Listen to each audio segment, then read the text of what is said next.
It's a beautiful day at California's Monterey Peninsula and a legendary racetrack. Mazda Raceway Laguna Seca is the site of the next to last round of the Grand-Am Rolex Sports Car Series for 2013. Welcome to the Continental Tire Sports Car Festival from Mazda Raceway Laguna Seca. And with that, the green flag is in the air. We'll show you the starting grid across the top of your screen, but right now it's time to go racing.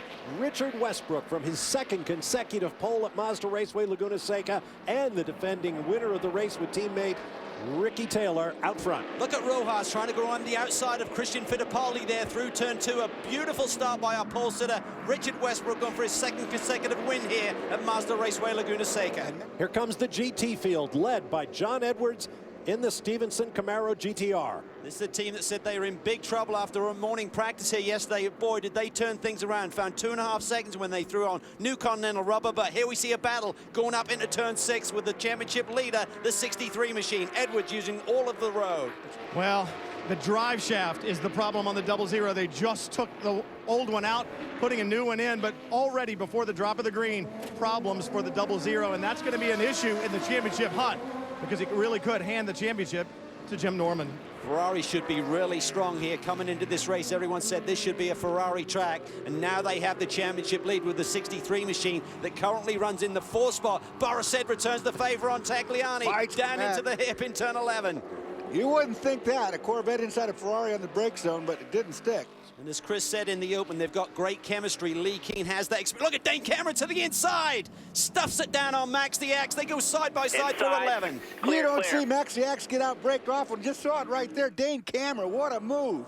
If current track position holds, Richard Westbrook shares that Spirit of Florida, Spirit of Daytona car with Ricky Taylor, son of Wayne Taylor, owner of the car in second place in the hands of Max Angelelli, who is sharing the car with Jordan Taylor, Ricky's brother. So with Westbrook and Angelelli starting the two cars, we could have brother against brother in the closing laps of this critically important race in the championship.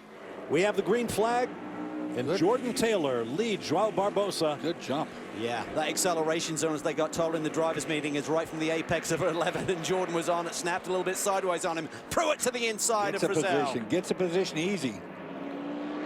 New colors on the 9 car from Action Express. Oh, Pruitt slips a little bit. And talk about pressure, boys. Did you notice? Scott Pruitt did not say hi to his family at home. He is focused today.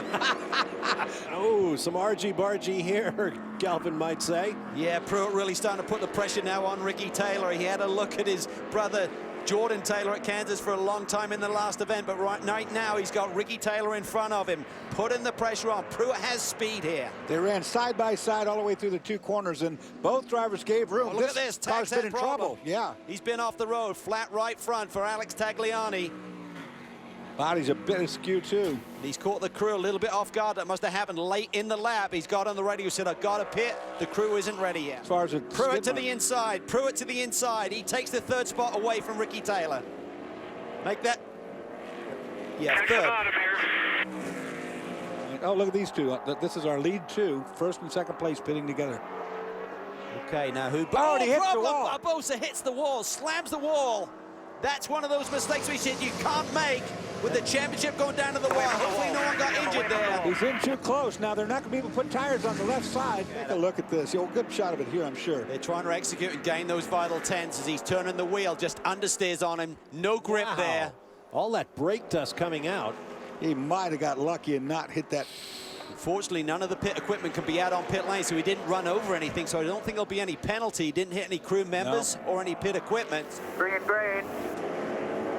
Not as much of a gap that time. Jordan's got a good start, but so did Scott Dixon. He's got a run coming. Still a good start for Jordan Taylor, coming off that hairpin. Really hard for the 2nd place car to gauge when to get on the power with the car in front of you. See Dixon there, looked like he's just blazing those tires a little bit under braking, really under threshold braking there, trying to get these Continentals back up to temp and get them cleaned off. More importantly, here's the 8 car looking inside the 5. And look at the GT guys going at it. Lally and Potter, can they get their first victory? What a time to get it if they can. Came into this race 1 point behind in the championship standings. Jordan Taylor again taken off from this pack. And look at this, the 8 car in the thick of the battle here with Dane Cameron. They've rebounded nicely, got back on the lead lap. They went down a lap when Dane had his early off. Look at this side by side. They're spinning. I saw it looked like the 8 got into the 5 briefly, and then a couple of corners later, he in the 42. This is going to be our caution, boys. And then hard on the gas with 4 minutes remaining in the race. Another good start. Yep. Jordan Taylor takes the lead and stretches it here across the stripe. Dixon's not really close enough right now. Just got to hit his marks, get through turn 2 cleanly. Pruitt looks to the inside. Pruitt's got to get around that 0-2 if they don't give him a team order. I mean, this is a championship. What the heck is going on? Yep. Pruitt now into second. It would make no sense for that not to happen. I don't think they can catch up to Jordan, though. Jordan Taylor is just dominated today. Oh, now Patrick Long has gotten by Balzano. And there's damage to the back. Big damage to the left rear. There had to be some contact there down in turn 2. Balzano will not be happy. 1 corner remaining for Jordan Taylor and Max Angelelli to make it 2 straight. Good job, buddy. And firm up the lead in the championship with victory at Mazda Raceway Laguna Seca. Phenomenal. That was just brilliant performance. Look at Lally. He's looking for the first win of the year. Patrick Long looking for a podium spot as well. He's putting the pressure on Curran. The hairpin. We've seen it so many times. Watch Pat Long back here. Great job. These guys are celebrating early. Yep. Fist out the window, and why not? Andy Lally picks up the win with John Potter and takes the points lead in the GT Championship. On board with Sylvain Tremblay in a car his company created, taking the victory for Mazda in GX. Good job, guys. Good job.